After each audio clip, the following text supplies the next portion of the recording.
صحابی کی تعریف کیا ہے؟ What is the definition of صحابی؟ کہ جس نے ایمان کی حالت میں نبی پاک کا دیدار کیا یا ان کی صحبت اٹھائی اور ایمان کی حالت میں اس کا انتقال ہو گیا۔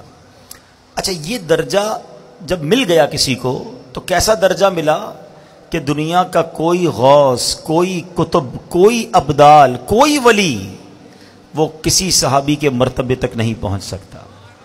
اور آپ کو پتہ ہے ایسے بھی صحابہ گزرے ہیں جنہوں نے ایک بھی نماز نہیں پڑھی، جنہوں نے ایک بھی روزہ نہیں رکھا۔ جی ہاں، یہ کیسے ہوا؟ غزوات ہوتے تھے نا مسلمانوں کی، غیر مسلموں سے جب لڑائی ہوتی تھی تو کچھ لوگ آتے نبی پاک کے پاس۔ ایک واقعہ کتابوں میں بھی لکھا کہ ایک شخص آیا اور اس نے کہا کہ حضور اگر میں ایمان لے آؤں اور غزوے میں جا کر شرکت کروں، شہید ہو جاؤں تو میرے لیے کیا حکم ہے؟ آقا نے فرمایا تمہیں بھی جنت ملے گی۔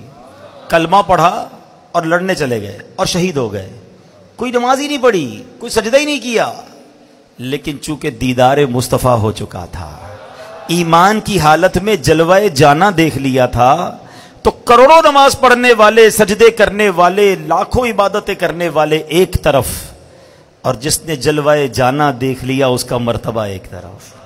تو یہ دیدار مصطفیٰ کی برکت ہے، یہ صحبت مصطفیٰ کی برکت ہے کہ جس کو نصیب ہو گئی اس کا وہ مرتبہ ہو گیا اور پھر وہ قطعی جنتی ہو گیا۔ ہاں، جس کو گارنٹی کہتے ہیں نا، قرآن نے گارنٹی دے دی ان کے بارے میں۔ جبھی تو دعوت اسلامی والے کیا نعرہ لگاتے ہیں؟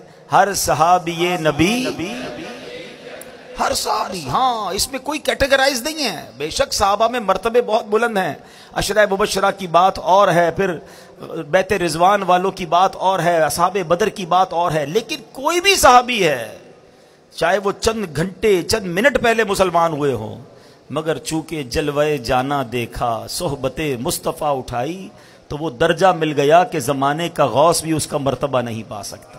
تو اب سمجھو دیدار مصطفیٰ کی بات۔ ایک عشق والی بات بھی کہہ دیتا ہوں۔ بہت پہلے مجھے ایک شخص نے ایک بات کہی تھی، وہ کہتے ہیں نا کچھ باتیں دل میں گھر کر جاتی ہیں۔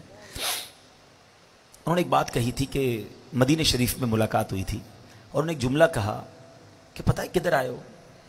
مدینے جاتے ہیں لوگ، شاپنگ کر رہے ہوتے ہیں، ہنسی مذاق کر رہے ہوتے ہیں، گھوم پھر رہے ہوتے ہیں۔ انہوں نے فرمایا پتہ ہے کدھر آئے ہو؟ اگر 1450 سال پہلے آ جاتے تو صحابی بن جاتے۔ ایک جملہ کہا انہوں نے، لیکن سمجھ والوں کے لیے بہت بڑی بات ہے کہ یہی تو ہوتا تھا نا کہ آقا کے زمانے میں لوگ دور دور سے آتے تھے، ایمان لاتے تھے، دیدار کرتے تھے، صحابی بن جاتے تھے۔ ہم 1450 سال بعد والے لوگ ہیں، ہمیں صحبت مصطفیٰ میسر نہیں، مگر مدینہ تو ہے نا، اس کا مقام کیا ہے سمجھو۔